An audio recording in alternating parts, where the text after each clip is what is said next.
32 ہجری حضرت عثمان غنی رضی اللہ تعالیٰ عنہ کے عہد مبارک میں قسطنطنیہ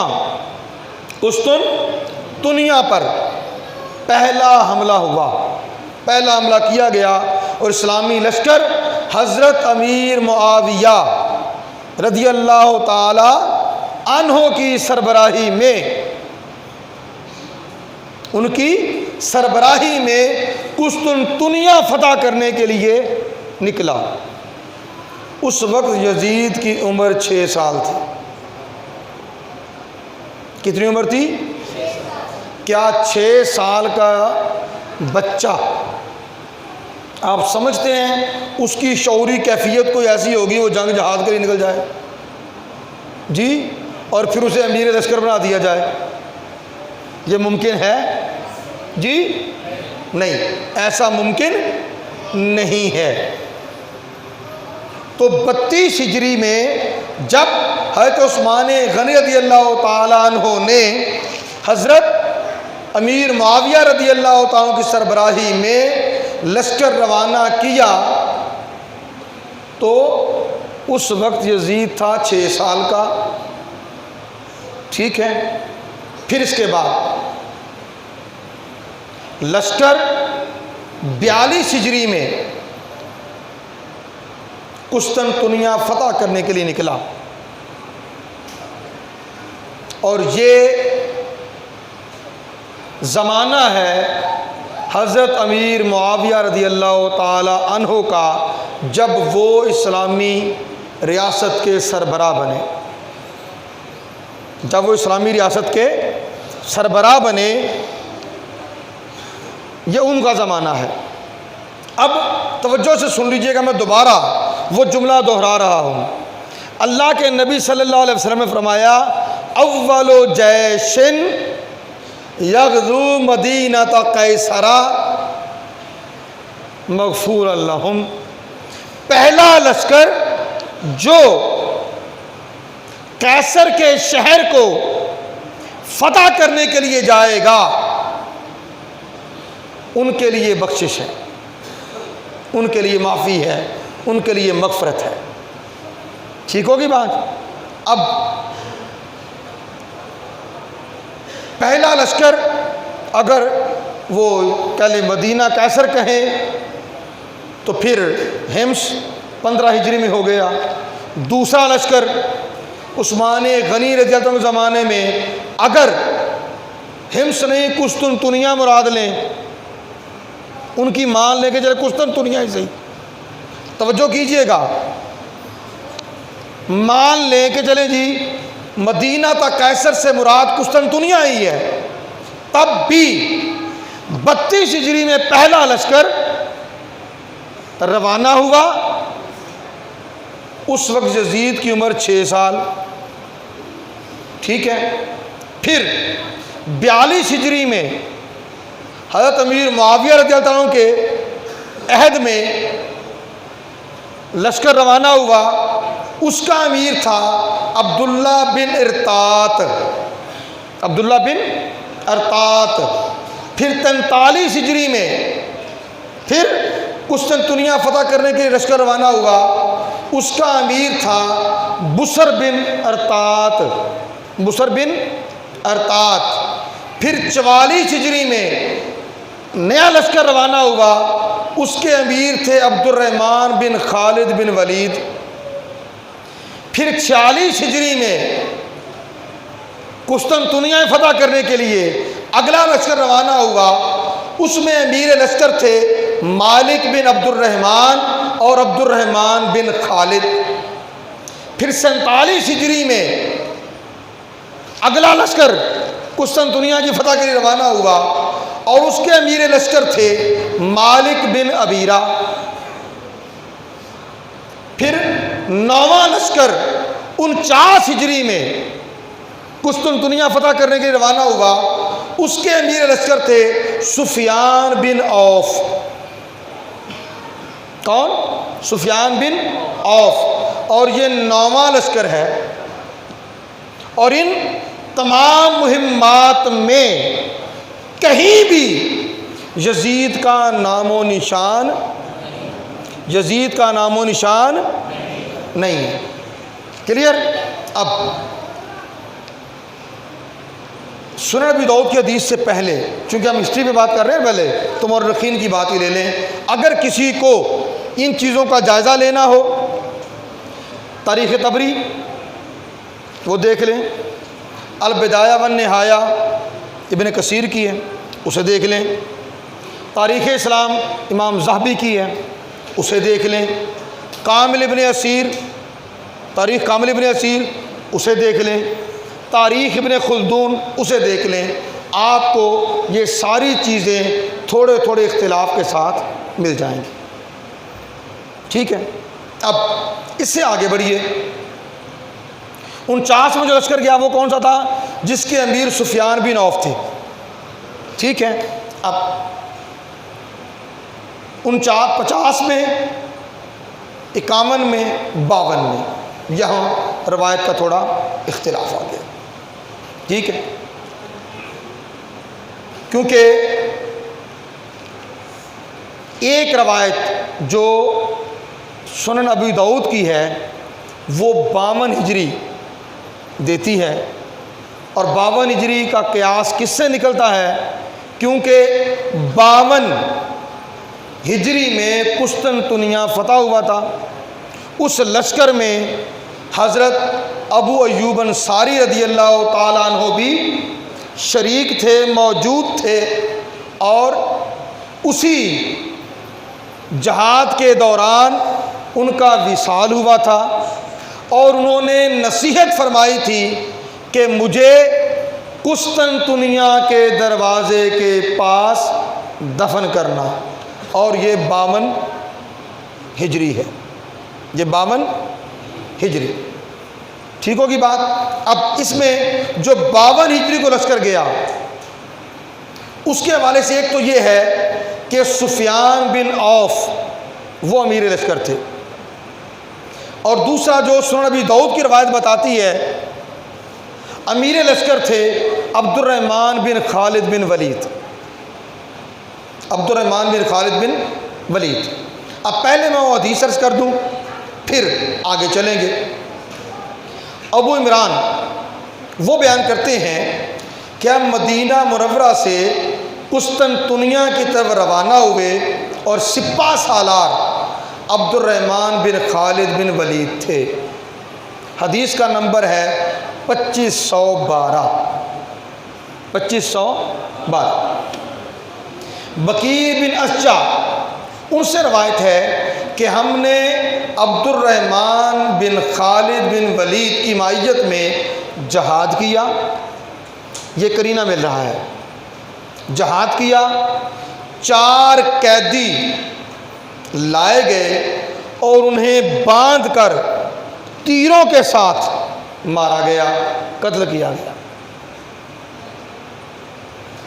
دوبارہ سن لیجئے،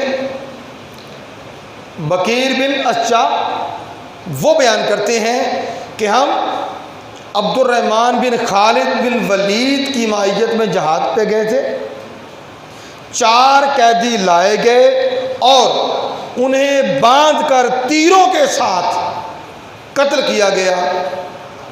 اور جب یہ بات حضرت ابو ایوب انصاری رضی اللہ تعالیٰ عنہ تک پہنچی تو انہوں نے فرمایا، میں نے رسول اللہ صلی اللہ علیہ وسلم کو باندھ کر قتل کرنے سے منع فرماتے ہوئے سنا ہے۔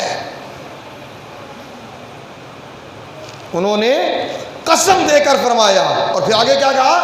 پس قسم ہے اس ذات کی جس کے قبضے میں میری جان ہے، اگر مرغی بھی ہو تو میں اسے نہیں باندھوں گا، یعنی اسے اگر ذبح بھی کرنا ہو تو باندھ کے ذبح نہیں کروں گا۔ یہ حضرت ابو ایوب انصاری رضی اللہ تعالیٰ عنہ نے فرمایا، اور یہی بات عبد الرحمن بن خالد بن ولید تک پہنچی تو کفارہ کہہ لیجئے یا کچھ بھی نام دے لیجئے، انہوں نے 4 غلام آزاد کر دیے، 4 غلام آزاد کر دیے، ٹھیک ہے۔ اسی دوران حضرت ابو ایوب انصاری رضی اللہ تعالی عنہ کا وصال ہو گیا، زخمی ہوئے، شہید ہو گئے۔ نصیحت فرمائی، وصیت فرمائی کہ مجھے قسطنطنیہ کے دروازے پہ کے باہر وہاں دفن کیا جائے۔ چنانچہ حضرت عبد الرحمن ابن عوف رضی اللہ تعالی، حضرت ابو ایوب انصاری رضی اللہ تعالیٰ عنہ کو وہیں دفن کیا گیا۔ اور یہ جو واقعہ ہے یہ 52 ہجری کا ہے، یہ 52 ہجری کا ہے۔ اب آ جائیے تھوڑی بات اور سمجھ لیں، یہ تو چیز ہوگی ایک تاریخ کی نوعیت، ٹھیک۔ اب یہ جو موقع ہے کہ جب سفیان بن عوف کی سربراہی میں یا عبد الرحمن بن خالد بن ولید کی سربراہی میں لشکر روانہ کیا گیا، زمانہ تھا حضرت امیر معاویہ رضی اللہ تعالیٰ عنہ کا، وہ اسلامی ریاست کے سربراہ تھے، ان کا زمانہ تھا۔ یزید کو بھی اس 52 50 51 یا 52 ہجری والے لشکر میں بھیجنے کا حکم حضرت امیر معاویہ نے دیا، لیکن چونکہ وہ سربراہ ریاست کا بیٹا تھا، لاڈلا پیارا تھا، ضد کر لی اور اس لشکر کے ساتھ روانہ نہیں ہوا۔ اب آگے سن لیجئے گا توجہ سے، لشکر کے ساتھ روانہ نہیں ہوا۔ اب ہوتا کیا ہے، لشکر چلا گیا،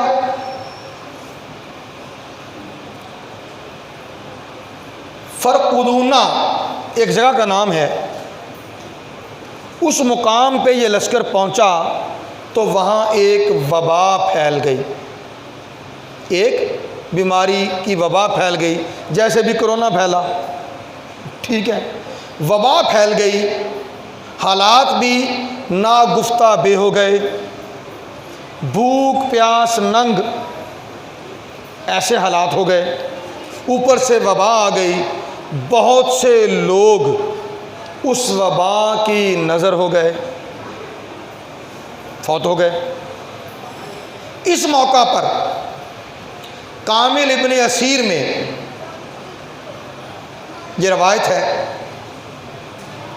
کہتے ہیں جب یہ خبر یزید تک پہنچی کہ لشکر کے تو اس طرح کے حالات ہیں، بھوک ننگ کا شکار ہیں، انتہائی پریشانیوں کا شکار ہیں، ریگستانی علاقہ ہے، پانی موجود نہیں ہے، اور پھر وہاں وبا پھوٹ گئی ہے، وہاں وبا پھوٹ گئی ہے جس کی وجہ سے بہت سے لوگ فوت ہو گئے ہیں۔ یہ خبر یزید تک پہنچی تو اس موقع پر اس نے بڑی خوشی کا اظہار کیا، اس نے بڑی خوشی کا اظہار کیا، اور اس خوشی کے عالم میں اس نے کچھ اشعار کہے جو کامل ابن اسیر میں موجود ہیں اور تاریخ کی مختلف کتابوں میں موجود ہیں، جن کا ترجمہ یہ ہے: مجھے پرواہ نہیں کہ ان لشکروں پر بخار آئے، تنگی آئے، یا فرقدونہ میں ان پر بلائیں آ پڑیں، مجھے اس سے کوئی تعلق نہیں، مجھے اس کی کوئی پرواہ نہیں۔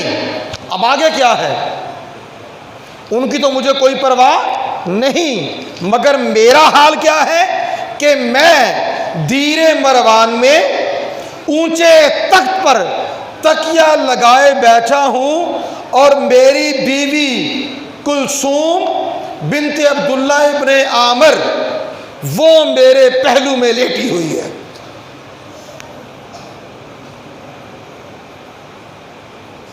بات سمجھ آ گئی ہے؟ بات سمجھ آ گئی؟ یہ ہے 52 کا لشکر، کیا کہتا ہے؟ مجھے کوئی پرواہ نہیں، کس بات کی؟ کہ ان پر تنگی آئے، بخار آئے یا بلائیں ان پر ٹوٹیں، مجھے اس سے کیا غرض، مجھے اس سے کیا غرض، میں تو دیر مران میں اونچی مسرت پر بیٹھا، تخت پر بیٹھا ہوں، اور میری بیوی ام کلثوم بنت عبداللہ بن عامر، یزید کی بیوی کا نام ہے، وہ میرے پہلو میں میرے ساتھ لیٹی ہے۔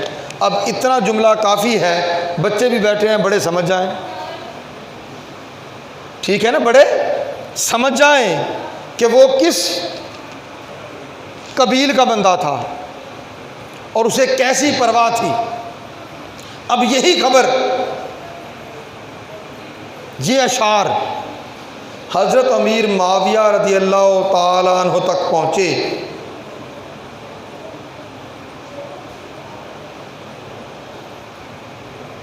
روایت کے الفاظ ہیں فَأَقْسَمَ عَلَيْهِ، حضرت امیر معاویہ رضی اللہ تعالیٰ عنہ نے قسم کھائی اور کہا کہ اب میں یزید کو ضرور بھیجوں گا سفیان بن عوف کے پاس روم کی سرزمین میں، تاکہ اسے بھی ان مصائب کا پتہ چلے کہ وہ کن مشکلات کا شکار ہے۔ اور پھر اس نے دوسرا لشکر بھیجا، دکے سے زوری دوسرا لشکر بھیجا، کس لیے کہ یزید کو سبق سکھایا جائے اور یہ بھی چکھے کہ روم میں سفیان بن عوف اور ان کے لشکریوں کے ساتھ کیا حالات چل رہے ہیں۔ تو زوری انہیں بھیجا، اسے بھیجا زوری اسے بھیجا، اور یہ لشکر دوسرا تھا۔ اور خبر کیا تھی؟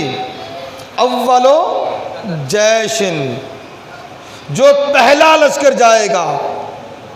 اب 1949 تک تو یزید کا کہیں نام و نشان نہیں ہے کہ وہ لشکر کے سربراہ بن کے گیا ہو، ٹھیک ہے، 50 51 یا 52، کیونکہ پہلے دور دراز جب لشکر جاتے تھے نا تو پھر مہینے لگتے تھے، اور کتنا لمبا لمبا قلعوں کا محاصرہ بھی ہوتا تھا، اور قسطنطنیہ فتح ہوا تب بھی عرصہ تک اس قسطنطنیہ کے قلعے کا محاصرہ رہا۔